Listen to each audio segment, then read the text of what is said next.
शनिदेव ने बताया, मैं किसे धनवान बनाता हूँ और किसे कंगाल। शनिदेव को न्याय का देवता कहा जाता है। वे मनुष्य के कर्मों के अनुसार उसे फल देते हैं। अगर कोई अच्छे कर्म करता है तो शनिदेव उसे सफलता, धन संपत्ति और समृद्धि प्रदान करते हैं। वहीं जो बुरे कर्म करता है उसे दरिद्रता, अपयश और कष्टों का सामना करना पड़ता है।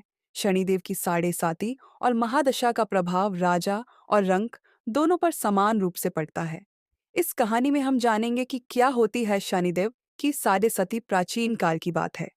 उज्जैनी नगर के राजा विक्रम अत्यंत न्यायप्रिय, दयालु और प्रजा के हितैषी थे। वे अपने राज्य में धर्म और सत्य के मार्ग पर चलते थे। उनकी प्रजा सुखी थी, व्यापार फल फूल रहा था और राज्य में चारों ओर संपन्नता थी। एक दिन उनके दरबार में कुछ विद्वान और ज्योतिषी आए।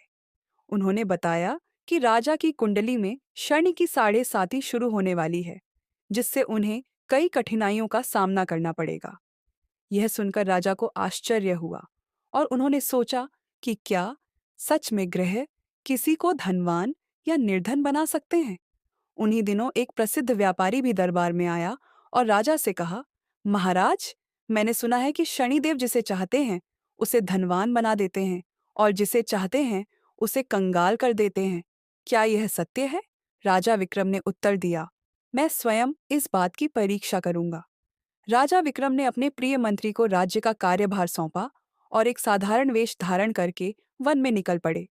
वे जानना चाहते थे कि शनिदेव का प्रभाव कैसे कार्य करता है। कुछ दिनों तक सब ठीक रहा, लेकिन अचानक राजा के सामने एक बूढ़ा साधु आया और बोला, राजन, आपकी साढ़े साती शुरू हो गई है, अब आपको परीक्षा देनी होगी। राजा ने साधु की बात को अनसुना कर दिया और आगे बढ़ गए।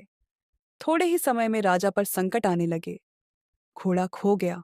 उनके पास जो धन संपत्ति थी वह एक डाकू ने लूट ली। जब वे एक नगर पहुंचे तो किसी ने उन्हें पहचाना तक नहीं। भूख और प्यास से व्याकुल होकर उन्होंने एक व्यापारी के पास नौकरी मांगी। इस प्रकार एक महान सम्राट कुछ ही समय में एक साधारण मजदूर बन गया। जिस व्यापारी के पास राजा विक्रम काम करने लगे थे वह बहुत धनी था।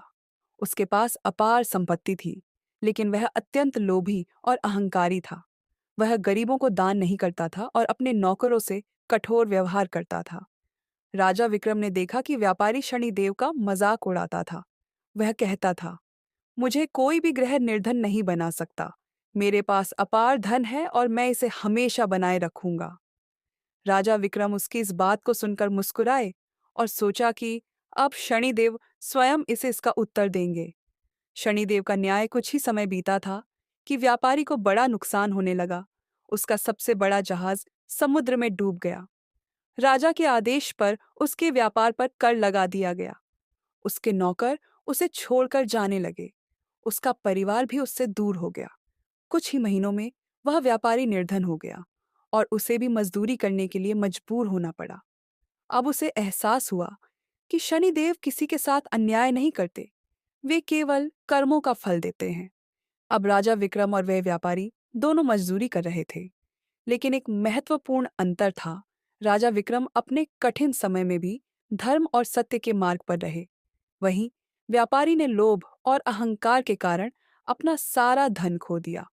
7 साल बाद शनिदेव की साढ़े साती समाप्त हो गई। एक दिन राजा विक्रम जंगल में एक आरक्षी से मिले। उन्होंने राजा को आशीर्वाद दिया और कहा, राजन, अब तुम्हारी परीक्षा समाप्त हुई। तुम्हारे अच्छे कर्मों के कारण शनिदेव अब तुम्हें पुनः धन, राज्य और सम्मान देंगे। राजा विक्रम पुनः अपने राज्य लौटे, जहां उनके मंत्री और प्रजा ने उन्हें सहर्ष स्वीकार किया। जल्द ही वे पुनः समृद्ध हो गए और उनका नाम इतिहास में अमर हो गया। वहीं वह व्यापारी अपनी गलती समझ चुका था और उसने अपने अहंकार को त्याग कर पुनः परिश्रम से धन कमाने का निश्चय किया। जब राजा विक्रम पुनः समृद्ध हुए तो शनिदेव उनके सामने प्रकट हुए और बोले, हे राजन, मैंने तुम्हारी परीक्षा इसलिए ली ताकि तुम समझ सको कि मैं अन्याय नहीं करता। मैं केवल कर्मों का फल देता हूँ। जो व्यक्ति धर्म और सत्य के मार्ग पर चलता है, मैं उसे अवश्य धन और समृद्धि प्रदान करता हूँ। लेकिन जो लोभ, अहंकार और अधर्म का मार्ग अपनाता है, उसे मैं निर्धन कर देता हूँ। राजा विक्रम ने शनिदेव को प्रणाम किया और कहा, हे प्रभु, अब मैं समझ गया कि केवल आप ही किसी को धनवान या कंगाल नहीं बनाते, बल्कि स्वयं मनुष्य के कर्म ही उसका भविष्य निर्धारित करते हैं। सिख, शनिदेव न्यायप्रिय हैं। वे केवल व्यक्ति के कर्मों के अनुसार उसे फल देते हैं। धन का अहंकार न करें।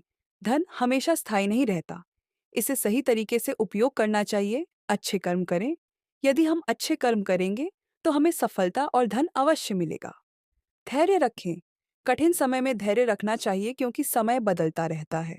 इस प्रकार शनिदेव किसी को सीधे धनवान या कंगाल नहीं बनाते, बल्कि मनुष्य के कर्म ही उसे निर्धन या धनी बनाते हैं।